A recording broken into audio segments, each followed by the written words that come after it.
welcome to our big curriculum discussion today.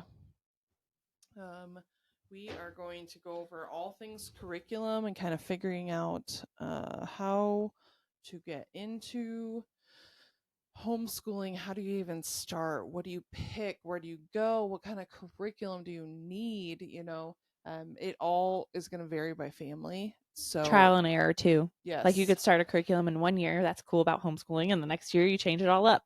I haven't done a single curriculum 2 years in a row yet. Well, and like last episode, you were talking about how you have like how many 10 that you I have pick like from. 10 different curriculums. I just pick bits and pieces of what works best for each kid out of everything.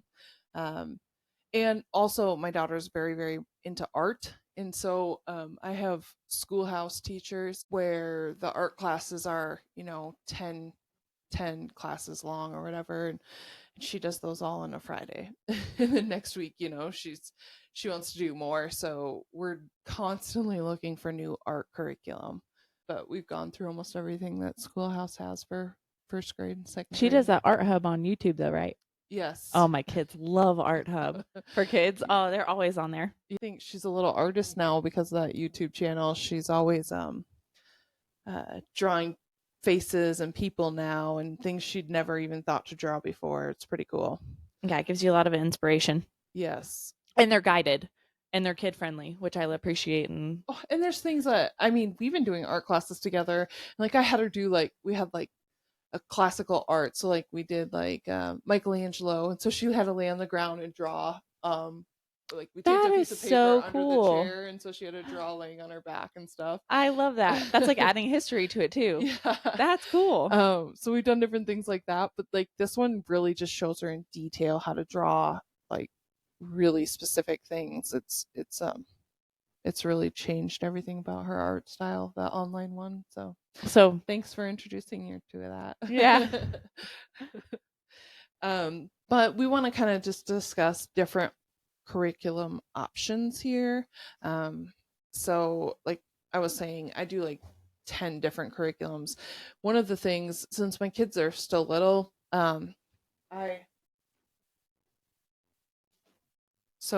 we have this place called Ollie's here, Ollie's Bargain Barn. I think they're all over. We had them in Florida too. I find curriculum books for like $1 a piece there. And every time I go, I just can't help myself. Even if my kids aren't doing it, I always pick up like 5 or 6 different books just because I can't help myself there. They're like age appropriate activity books too for like the real littles. And I get some, I found some at Walmart, I think. Yeah. I bought a curriculum pack. Good for like road trips and just general stuff. Right. Which I always do that on road trips. I go and buy several of those little books for them to do. Mm-hmm. But then I bought like a whole curriculum from Walmart, and this thing came with 3 separate books. It came with flashcards, note cards, it came with like scissors, eraser, pencil, dice, games to play. This was like a curriculum in a box, and I got it at Walmart, and I think I spent like $29 on it. So for me, my daughter will just like blast through certain sections. Like she likes the like common sense type stuff, like what doesn't belong here, and those kind of, mm-hmm. Those are kind of the same things you find at the dollar stores or the Ollie's type thing, where you can, not really curriculum, not really math or anything, but she mm-hmm. just loves those sections of like them. General knowledge. And so she does that first. Right. And then we have to fight to get the rest of it done. But you can find curriculum anywhere. Something that was important for me was that it was faith-based. And like, so we use the Good and the Beautiful, and you have to pay for that. But I wanted to have a free one you can print off too. Yeah, they have a whole bunch of resources that are free. It's not just like one. They have a whole section on their website that you can get free resources from them, yes. Which I really, really love. But I have a lot of friends that also use Good and Beautiful. And what I like about it is that like they have an online component, mm-hmm. So you can do like, there's like songs that go along with their lessons and things like that. It's a lot of game based and mm-hmm. a lot of like fun lessons. I think like they make sure your kid's having fun while learning. Yeah. And it's great. A little bit more structured for like me, and I'm just getting into like more of a structured homeschooling. Mm-hmm. it's just better for me to like have tasks daily, I guess, or not daily, but just tasks knowing that the next time we do homeschooling, this is what we need to do next. Right. It's just easier for me to keep track, especially. Me too. So I have a binder that I usually on Sunday night I print out. I have folders in there, and I have all my kids' classes. And then on Sunday, usually I print out the work for the week. So that keeps me on track. So I know, I go through all the different curriculums that I have. And I'm the type who has to have pen and paper. A lot of them will have an online or a curriculum you can do. That's not for me. I have to print everything off. So that's how I am. I like it tangible copies. I'll just grab one of my folders. Look, we have art first here, but I have it all broke up into tabs, and each. So here's her geography for the week. It's got her paperwork already printed off in there for her to do, her science tab for the week, and all of her paperwork she needs to do for that week. So you are so much more organized than I am. I organize myself, because if I don't have it like that, I won't remember to do it. Okay, to be fair, I feel like I'm not there yet. Like all of our homeschool stuff is like laid out onto the table, and usually I'm just like, here, you want to do this activity? It was part of the next subject or next task in our book. Let's do it together.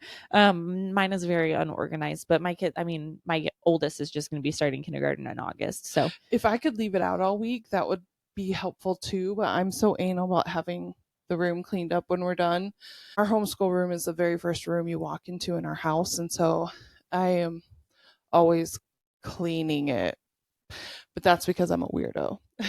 Our homeschool room is our dining room table, and I'm pretty sure my husband is done like moving books and arts and crafts and all stuff out of the way just to set his like plate down to eat dinner.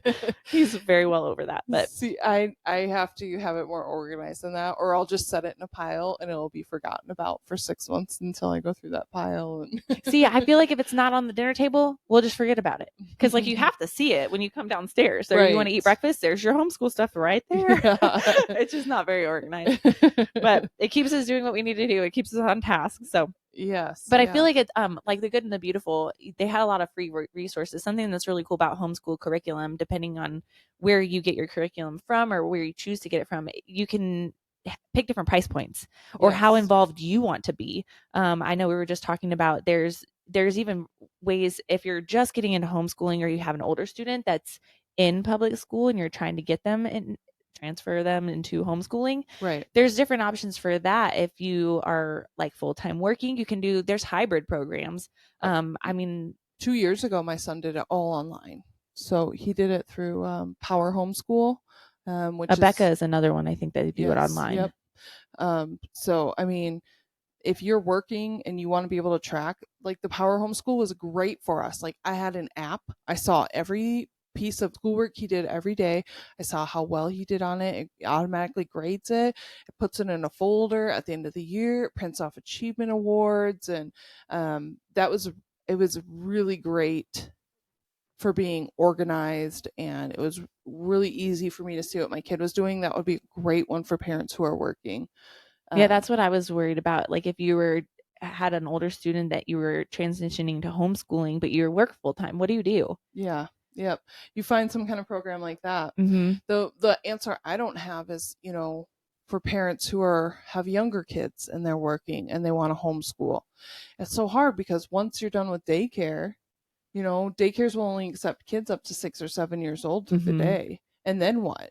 And they can't just fend for themselves to do their tasks. Like they need hands-on with their parents or the person helping guide them through their homeschool stuff. So if anybody out there has any advice I can give to those parents who keep asking me that question, I'm looking for help, because I all I can tell them is, if you can work from home, hopefully your kids can stay home during the day. Well, like with the hybrid program, that's what I was kind of thinking is a drop-off or a drop-off co-op, so you could drop your student off at their co-ops. But the hybrid, you could go part-time. So I mean, some of public schools even offer that. I think here in town they do.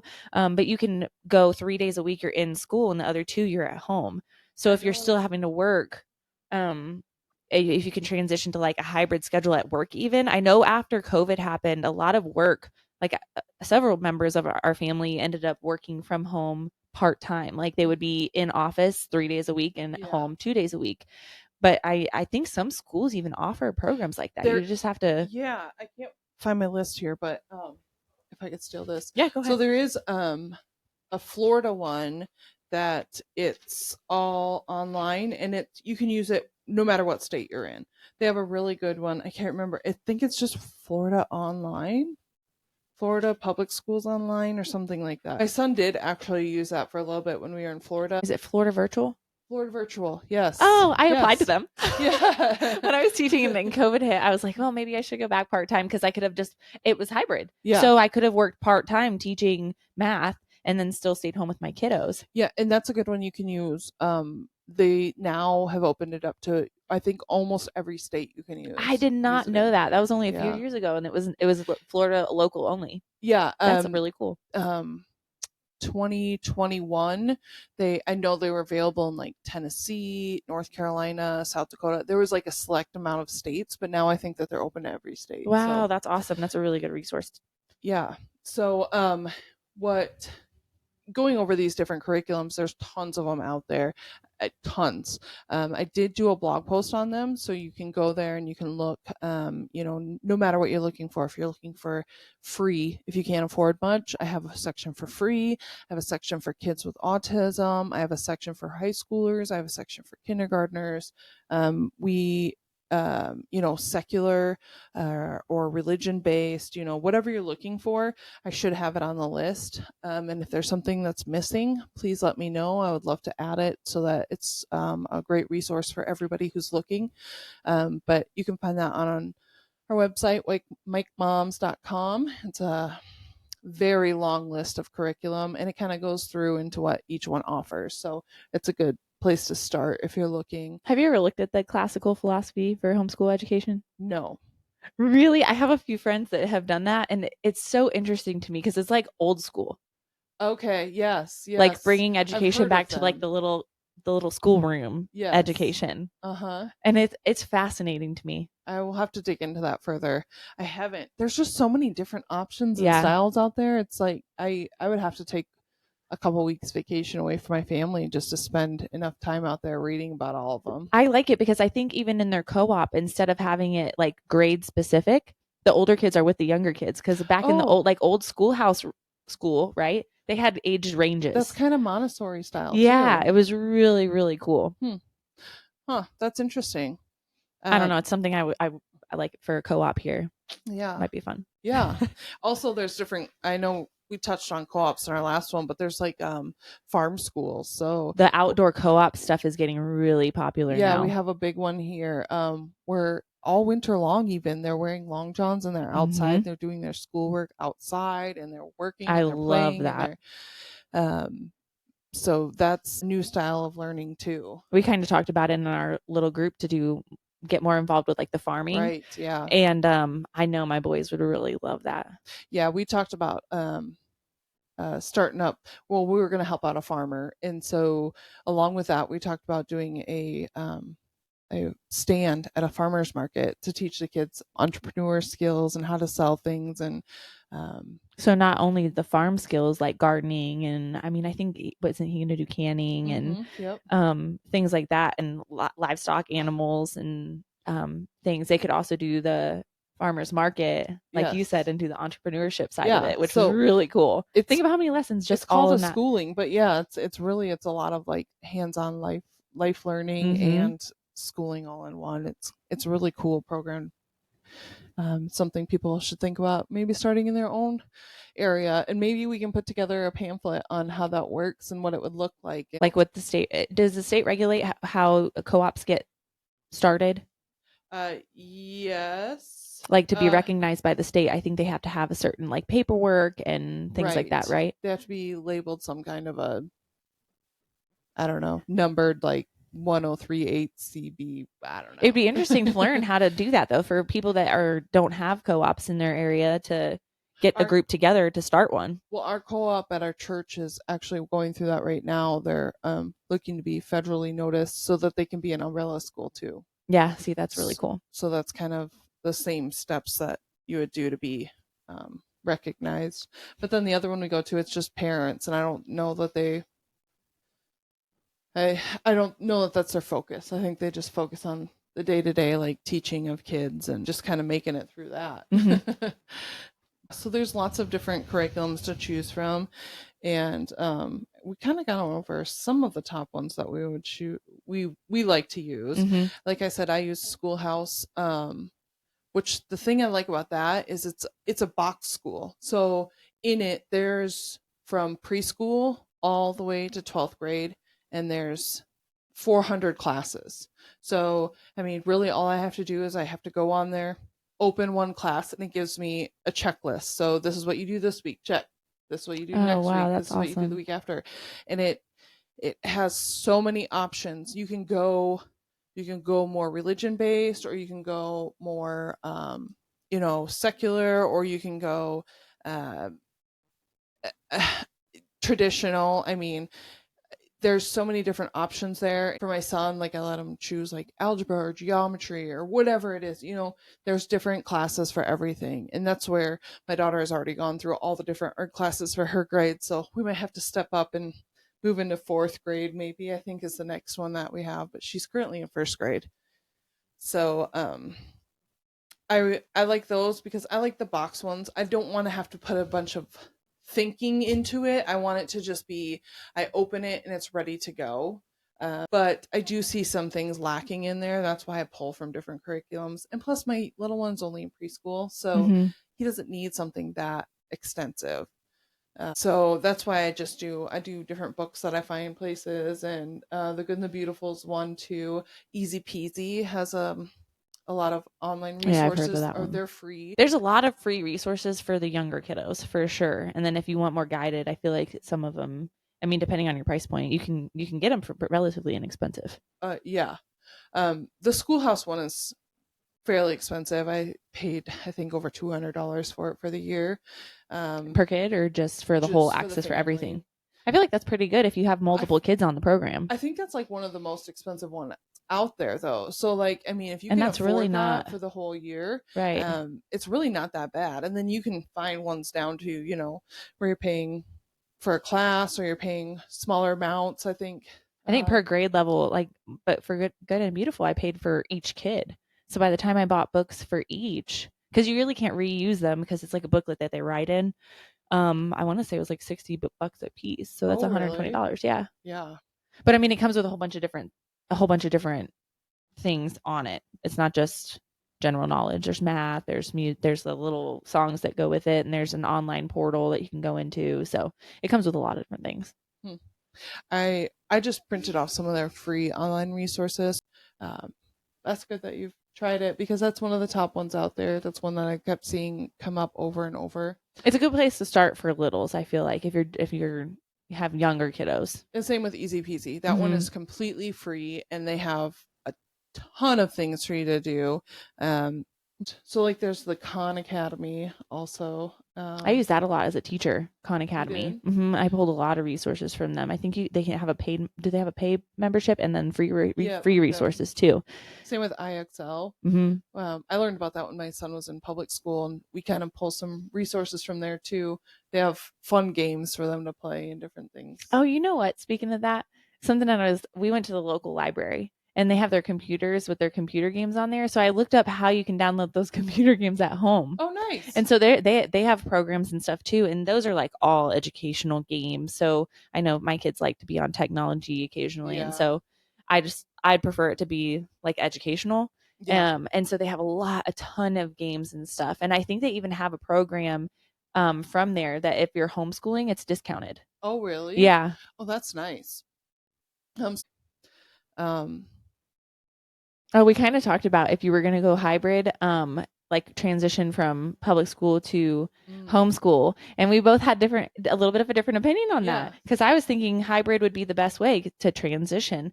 But Lindsay was talking about deschooling, which I had never heard of. There's a lot of kids who deschool. So like once you've been in the public school system for so long, you need to like step away from the school, take a break, like let your kid just do what they want. Give them like 5 or 6 weeks just to kind of not do anything. I know it feels like you're not doing anything for your kid. You're not doing them any favors by letting them just kind of completely free range for like 6 weeks. But trust me, it's like a school sabbatical. Schooling. That's the word I was looking for. A sabbatical. It's going to make it easier for both of you. There isn't going to be as much fight. Yes. And something that we were looking at is the statistics for homeschooling. And a lot of parents pull their kids from school systems because of behavior. Yeah. So if you're having behavior challenges, then you de-school. I could see the benefit of that. Yeah. It's like de-stressing, taking the load off of their shoulders if they're frustrated, or, frustration can lead to lots of different disciplinary issues. So for sure. And sometimes it's just a teacher. Yeah. Like my oldest, he had a year where he had a really, really rough year. And I was like, this is so weird, because I've always had good reports that he was such a good kid with every other year before. And I think it was his 4th grade year. And every day I was like, dude, seriously, why are we getting another report? And then he moved on to the next grade. We never got another report again. So personality differences, if your kid learning styles that are different, if that's your kid, it might not be your kid. So yeah. I didn't really realize that until I looked back and kind of reflected. I thought maybe it was because his best friend was in his class, but I think it was a clash of personalities with the teacher. But I just never had heard of deschooling, and I think the concept is there's a lot of pros to it. For sure. Yeah. Yeah, I think if you join any homeschooling group on Facebook, I would say probably 90% of them are going to tell you to de-school if you're pulling your kid out of public school. Maybe not so much if it's kindergarten or 1st grade, whatever, but if they've been in there a few years, they've got to like stop the whole way they're thinking about learning things has to change to go to homeschool. It can be fun to learn. Like, it doesn't have to be sit down and read this book I told you to because I told you to. Let's find something that works for you is kind of what homeschool is to me. So. Well, and if the goal is to have someone, like going back to reading, having them reading on level or beyond, right? But they're reading a book that's on level, that's boring, but they have the ability to read something that's beyond their level, that's interesting to them. Isn't that the whole purpose?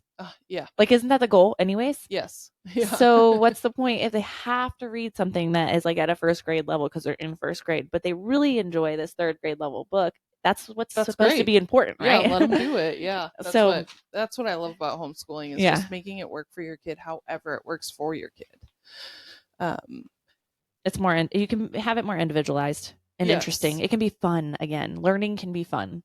You can make their curriculum work for you and for your kid, whatever works best for your kid. Like I said, all 3 of my kids have different learning styles. So that's why I think I have so many different curriculums that I use, because I can pull different ways for each kid. My son loves to read. He loves history. So doing anything with history for him, like if I make him have to write a paragraph or 2 paragraphs or whatever it is, I make him write about history, because then I know he's interested in it, rather than there is a curriculum. The Schoolhouse one, they give me ideas each like week writing prompts. Yes. Mm-hmm. Yeah. And none of those work for him. Oh, I remember writing prompts. Face for 15 minutes before I'm like, just start with write something, So I had to learn what worked for him. It doesn't work for him to have writing prompts or being told like, it has to be. And the writing prompt really can still be like interesting. If the goal is to write a persuasive paper, can't you write a persuasive paper about something that you're actually interested in? Yes. Yeah. Right. Instead of the prompt this is the prompt you're given, you have to write about that. Well, what if it's not something I'm familiar with? Right. Or have any interest in? Yeah. But the goal isn't about that. It's about writing the persuasive part, right? The persuasive paper. And learning how to write. Right. Yeah. The Different English lit styles part. So that's what I love about homeschool. That would start a lot of behaviors in a lot of kids, that they're like, you just sit down and do what I told you to do, rather than like, let's figure out a way so that we're both happy. But you have to think public school, we're all sitting in a classroom together learning the exact same thing. But when you get older, everything is so individualized. You pick the career because you're interested in that career, not because, you know what I'm saying? Yeah. If you were told, hey, you have to have this career for the rest of your life, but you're not really interested in it, how successful are you going to be at that career? Yeah. And how frustrated would you be? And you're not, the joy is taken away. Yeah. But if you're teaching your kids something that they love and enjoy, and they're at least getting the concept, isn't the point? I get way off topic. Yeah. I think we're just so passionate about the subject, you know? Well, and curriculum can vary. And that's kind of the whole point with homeschooling. It's flexible. And you can evaluate progress differently depending on your different kids. Right. So what your daughter in first grade, you might have been evaluating her progress different than you will when your son gets into first grade. Yes. Yeah. Everything's different. Mm-hmm. So just again on finding resources, I was having a hard time finding everything all together in one place when I started looking for it myself. So what I did was I created a blog about it, and you can read all of my curriculum options with lots of different styles and stuff on our website at mikemoms.com.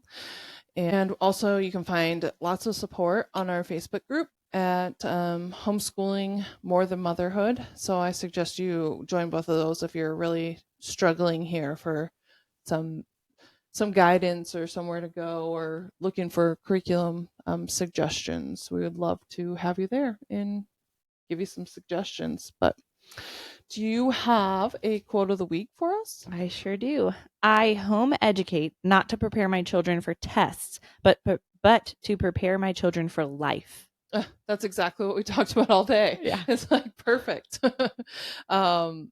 Yeah, testing is, I just feel like it doesn't work for every kid. So I never prepare my children for tests.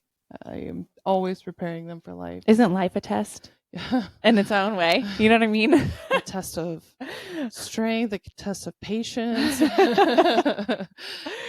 Survival of the fittest. Yeah. But I want to thank you guys for joining in with us today. I know it was kind of a lot of just basic information about curriculum and maybe not a lot of laughs shared here, but we do appreciate you listening to us, and we wanted to kind of get this information out there for the moms who are just starting and looking into things and kind of lost on which direction or feeling overwhelmed because there's a lot of information out there. This at least a little point of direction. Yes, and a little bit of information from things that we've used too. Yeah, for sure. But we would love to have you join our Facebook group, Homeschooling More Than Motherhood. We have a TikTok account, Moms on the Mic. Instagram is Kristen Moms on the Mic. And then you can find all of our information, including our social media, if you didn't catch those, on mikemoms.com. You can also see and hear our latest podcasts on our website also. I'd like to thank you guys for joining us today.